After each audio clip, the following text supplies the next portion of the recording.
Bonjour, tu écoutes NUM Rendez-vous, l'émission de la révolution numérique et de la transformation digitale qui résume toute l'actualité des géants du web et de la tech, disponible sur ma chaîne YouTube Fan Rendez-vous et également en replay sur toutes les plateformes de podcast, notamment Apple Podcast, Google Podcast et Spotify. Nous sommes le samedi 21 septembre 2019 et voici un résumé de la semaine digitale. Facebook s'associe à Ray-Ban pour concevoir des lunettes connectées. Le projet des lunettes connectées de Facebook se précise. Il semblerait qu'une collaboration avec Ray-Ban soit en préparation. Alors en fait, c'est une collaboration avec le groupe derrière Ray-Ban qui s'appelle Luxottica, qui est un groupe italien. Et ils ont deux projets en fait, Facebook. Le projet Stella avec Luxottica et le projet Orion qui n'a rien à voir et qui est vraiment l'une des priorités de Mark Zuckerberg. Alors, le projet Stella, c'est un projet similaire aux Spectacles de Snap, qui a été un échec énorme, puisque les Spectacles de Snap étaient hyper moches. Donc, le projet Stella, c'est un projet avec Ray-Ban, justement, avec Luxottica, pour créer de belles lunettes et qui arriverait prochainement. Et il y a un autre projet beaucoup plus ambitieux encore, beaucoup plus innovant, qui s'appelle Orion. Et là, ce sont des lunettes de réalité augmentée sur le modèle des Google Glass, qui ont pour objectif de remplacer nos smartphones, de remplacer tous nos téléphones. Et ça fait apparemment partie des grandes priorités du groupe Facebook. Donc le projet Orion, remplacer les smartphones avec une commercialisation d'ici 2023 ou 2025. Et le projet Stella, plus modeste, avec Ray-Ban, pour remplacer les Snap Spectacles, pour les concurrencer. Qu'en penses-tu ? Est-ce que le marché mondial est prêt à accepter des lunettes en réalité augmentée pour remplacer nos ordinateurs et nos smartphones ? Il faut savoir que Google Glass a aussi été un échec cuisant de la part de Google. Une news maintenant qui va intéresser surtout les professionnels qui m'écoutent, je sais qu'ils sont nombreux, notamment les recruteurs. Quelles sont les 15 entreprises de la tech les plus séduisantes dans le monde et en France ? Je vais te communiquer maintenant le classement d'une plateforme qui s'appelle Hired et qui a fait un classement des entreprises qui attirent le plus de personnes travaillant dans le secteur des technologies. Alors, Hired, ils ont fait deux classements. Un classement avec les entreprises cotées en bourse, qu'on appelle des public companies aux États-Unis, et un classement avec les entreprises qui ne sont pas cotées en bourse, ce qu'on appelle des private companies. Alors du côté des private companies, Airbnb numéro 1, ensuite SpaceX, Hulu, la plateforme de streaming, Reddit, Kickstarter, WeWork, Indeed, Robinhood, Stripe et Squarespace. Et du côté des entreprises cotées, donc beaucoup plus grandes, Google, Netflix, Apple, LinkedIn, Microsoft, Slack, Amazon, GitHub, Dropbox et Tesla. Et en France, ils ont fait ça pour Paris. Pour Paris, donc Criteo numéro 1, l'entreprise de publicité digitale, de retargeting, Vente privée, Drivey, Price Minister, Back Market, Captain, Payfit, chauffeur privé, Datadog et Shift Technology, voilà le top 10 des entreprises de la tech les plus attirantes en France et surtout à Paris. Dans le reste de l'actualité, comme chaque semaine, on va revenir sur toutes les news des GAFAM, Google, Apple, Facebook, Amazon, Microsoft et ensuite on parlera des autres groupes de la tech, de la Chine, puis enfin des news France et Europe. La prochaine nouveauté produit Apple semble se préciser. Un dépôt de brevet confirme bien qu'Apple travaille sur des lunettes de réalité augmentée. Son prochain produit phare, ça fait des mois et des mois que je te parle en fait de cette rumeur. Apparemment c'est confirmé puisque Apple dépose en fait des brevets sur la réalité augmentée. Donc pas seulement Facebook mais Apple également. Face à Amazon et Uber Eats, Wing, filiale de Google du groupe Alphabet, débute déjà la livraison par drone. Les drones de Google vont réaliser des livraisons aux États-Unis dès cet automne. Il sera possible de se faire livrer des produits provenant du service de livraison FedEx, de la chaîne de pharmacie Walgreens et du commerçant local Sugar Magnolia. Avec 3 milliards d'euros investis dans ces data centers européens, Google se pose en champion de la green tech. 15 milliards d'euros, c'est le montant des investissements de Google dans l'infrastructure Internet européenne depuis 2007.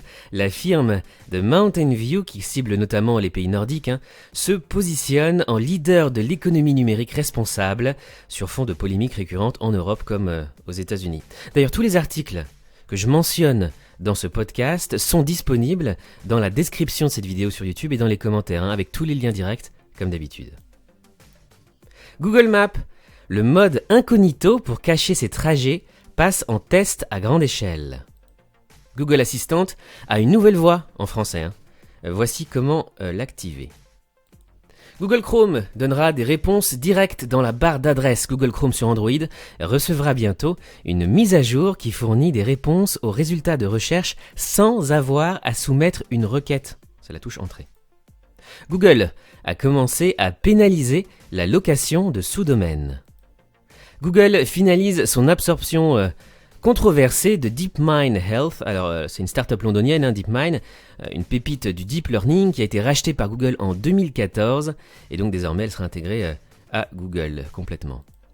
Californie, Waymo, encore une filiale d'Alphabet, de Google, a transporté 6299 passagers en un mois. Waymo, c'est la filiale de voitures autonomes sans conducteur, sans chauffeur de Google. Ce programme dédié aux salariés de Waymo est un véritable succès.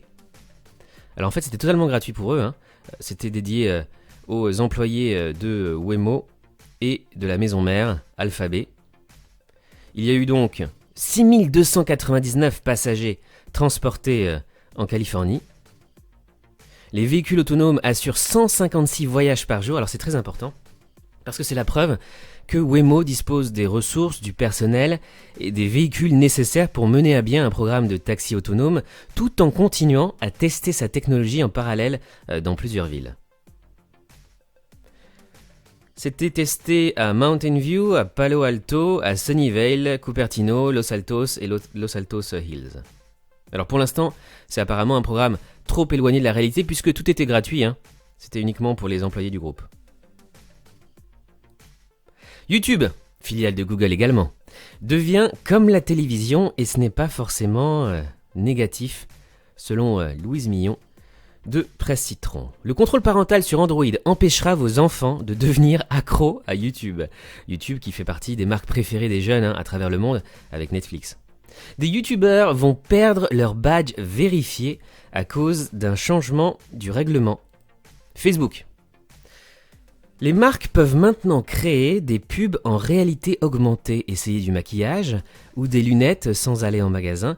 C'est possible grâce à la réalité augmentée sur mobile. Facebook, gamification des publicités avec des formats jouables, interactifs et en réalité augmentée. Les écrans portables de Facebook à l'assaut du marché français. Facebook sort les nouveaux écrans connectés Portal et reprend les écoutes des conversations de manière plus transparente, entre guillemets. Dans un communiqué adressé à Bloomberg, Facebook a annoncé qu'il écouterait à nouveau les conversations des utilisateurs. Ça te fait plaisir ? Mark Zuckerberg ne vendra ni WhatsApp ni Instagram. Évidemment, le fondateur de Facebook a rencontré le président Donald Trump et le Congrès américain. Alors pourquoi cet article titre ça ? C'est parce qu'il y a plein de groupes de pression aux États-Unis qui se forment du côté des républicains et des démocrates pour un démantèlement des géants de la tech et notamment de Facebook. Vous sépareriez-vous de poules aux œufs d'or payées 20 milliards de dollars ? Mark Zuckerberg non plus, évidemment. Roger McNamee, ancien investisseur et mentor de Mark Zuckerberg, ancien investisseur de Facebook, alerte sur le côté sombre du réseau social. Bon, on était déjà au courant. Alors lui, il souligne surtout le fait que Facebook ne s'attaque pas assez franchement à la désinformation et au discours de haine sur tous ses réseaux sociaux. Mais pourtant, Facebook et la police collaborent pour éviter notamment les diffusions de tueries en direct. Facebook va entraîner son intelligence artificielle à détecter les fusillades en utilisant des vidéos de policiers équipés de caméras. Amazon s'engage sur la voie de la neutralité carbone à l'horizon 2040, une très très bonne nouvelle pour les employés d'Amazon qui se battent depuis des mois et des mois pour qu'Amazon devienne une green company. Le géant du commerce en ligne a annoncé plusieurs initiatives en vue de basculer ses infrastructures physiques sur des énergies renouvelables avec un objectif de 100% en 2030. Amazon a également passé commande de 100 000 véhicules électriques de livraison. Amazon a commandé 100 000 vannes électriques Rivian inédits. Environnement, Google tacle les promesses d'Amazon sur la neutralité carbone. Alors qu'Amazon a fait une série d'engagements et de promesses pour alléger son empreinte environnementale, Google a taclé indirectement son concurrent en mettant en avant ses propres réussites.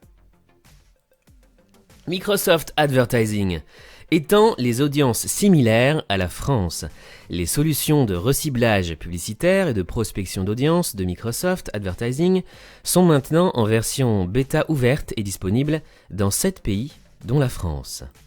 La dépendance des autorités allemandes à Microsoft pose question. Les autorités allemandes sont trop dépendantes aux logiciels et au matériel de Microsoft, a fait savoir une étude, un problème auquel Berlin n'a pas encore trouvé de parade. N'as-tu maintenant Netflix, Airbnb, Tesla, Uber ? Comment Netflix veut convaincre des réalisateurs prestigieux ? Eh bien, grâce aux bonus financiers. D'ailleurs, pas seulement les réalisateurs, mais aussi les acteurs, les producteurs, les scénaristes, tous ceux qui participent en fait à la création d'un film, ce sont des bonus financiers, des intéressements. Par exemple, si un film a de très très bons résultats sur la plateforme, c'est-à-dire s'il est très regardé, ou alors si le film décroche des récompenses prestigieuses comme un Oscar par exemple, ou la Palme d'Or du Festival de Cannes, eh bien ça permettrait à son réalisateur d'obtenir un bonus financier, comme ce qui se fait d'ailleurs avec les blockbusters au cinéma. Et donc Netflix va copier ce modèle-là. Netflix fait ça parce qu'il y a de plus en plus de concurrence entre les plateformes de streaming pour recruter les meilleurs acteurs, les meilleurs scénaristes, les meilleurs producteurs et les meilleurs réalisateurs surtout. Netflix fait face à la concurrence d'Amazon Prime Video, bientôt d'Apple TV+, bientôt d'Apple TV+, et HBO Max, la filiale de Warner Media. Netflix n'est pas indétrônable, la Finlande montre l'exemple. Il y a beaucoup de gens, de professionnels dans le digital et dans les médias qui critiquent et qui se moquent de la plateforme Salto de France Télévisions, TF1 et M6. Et pourtant, il est encore possible de dépasser Netflix et cela, la télévision finlandaise l'a bien compris. Ils l'ont démontré, ça y est, c'est fait, puisque la plateforme audiovisuelle finlandaise, Il-Arina, sa plateforme de streaming vidéo, vient de dépasser Netflix en Finlande. Alors c'est vrai que c'est un tout petit pays, mais c'est aussi le cas en Suède, puisque la télévision suédoise SVT nous dit que nous sommes aujourd'hui au coude à coude avec Netflix, loin devant toutes les autres télévisions, grâce à un bond cette année de 60% du visionnage sur notre player, comme Netflix d'ailleurs. Alors que Salto, le soi-disant anti-Netflix français de France Télévisions, TF1 M6, peine à trouver un réel intérêt et repousse en permanence sa date de sortie, malheureusement. Ce qui est assez incroyable, c'est que cette plateforme Il-Arina est regardée par énormément de Finlandais. Je sais pas comment ça se prononce, mais a priori c'est Il touche chaque semaine 94% des Finlandais et chaque jour 78% d'entre eux.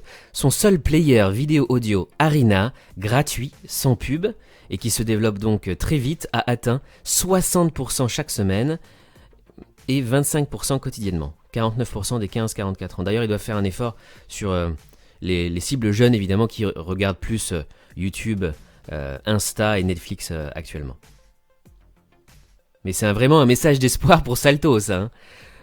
Que dans les pays scandinaves, en Finlande et en Suède, les plateformes de streaming des chaînes de télévision cartonnent et dépassent Netflix.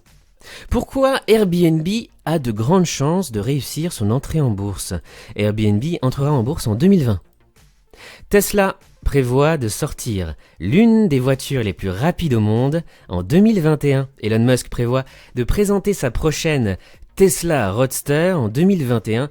La voiture a pris un peu de retard par rapport à la date annoncée initialement. Autre news tech de la semaine.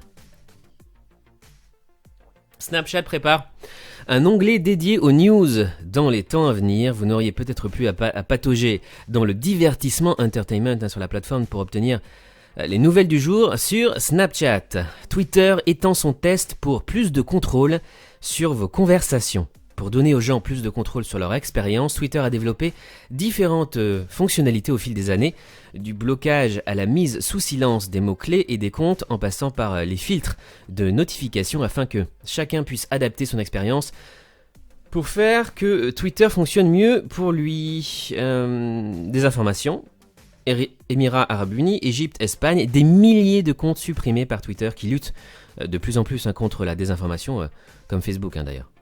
WeWork licencie pour économiser et faites ça avec de la tequila, ça m'a vraiment scandalisé. De toute façon, le management de WeWork me scandalise. En licenciant 7% de son personnel en 2016, WeWork aurait organisé une réunion un peu spéciale pour une partie des autres employés, une soirée arrosée et musicale très fun. L'entrée en bourse de WeWork repoussée, l'entreprise dans la tourmente, et oui, puisque WeWork a apparemment été complètement survalorisé et les investisseurs se posent beaucoup de questions sur son business model. WeWork serait apparemment pas du tout une entreprise de la tech en fait, mais une entreprise immobilière.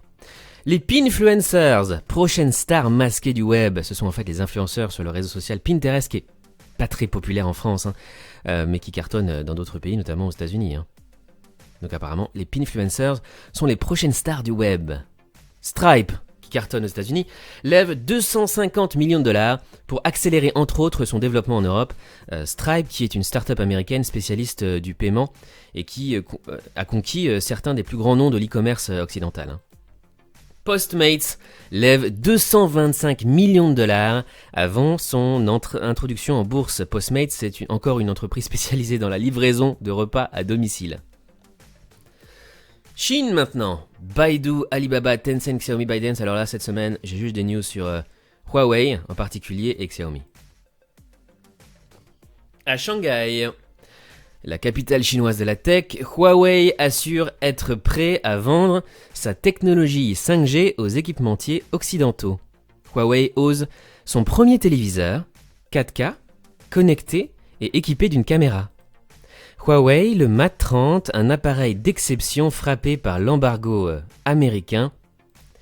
Au pied du mur, Huawei sort les Mate 30 et Mate 30 Pro sans les services et applications de Google. C'est incroyable, on y est, ça y est. C'est vraiment les conséquences en fait des sanctions américaines. Huawei a dévoilé ses nouveaux smartphones Mate 30 et Mate 30 Pro jeudi 19 septembre 2019. Un lancement lourd de sens pour le constructeur chinois. Ces smartphones étant les premiers à sortir avec une version d'Android dénuée de tout service ou application Google. Incroyable. Le Xiaomi Mi Mix Alpha. Alors, Xiaomi, il faut vraiment qu'ils fassent des efforts sur le naming, sur le branding de leurs produits parce que c'est pas possible. Le Xiaomi Mi Mix Alpha, comment tu veux retenir ça, est confirmé, mais s'agit-il d'un smartphone pliable? Xiaomi a partagé une photo qui tease la sortie à venir de son Mi Mix Alpha, mais comme le montre la photo, l'on ne sait pas encore s'il s'agit de smartphone pliable ou d'un écran particulièrement incurvé. Voilà la photo. Attends, ouais, c'est ça. Le marché chinois du jeu mobile fait toujours tourner toutes les têtes. Et ouais, puisque le marché chinois du jeu mobile pèse 9,8 milliards d'euros. 9,8 milliards d'euros. C'est une hausse de 21,5% par rapport à l'année précédente. Et apparemment, les Européens sont très peu présents dans le marché du jeu vidéo en Chine. On laisse tout ça aux Chinois et aux Américains. News France maintenant. Cdiscount va lancer une plateforme de commerce européenne. VP, c'est-à-dire venteprivée.com, réalise pour la première fois 50% de son chiffre d'affaires à l'international. C'est formidable.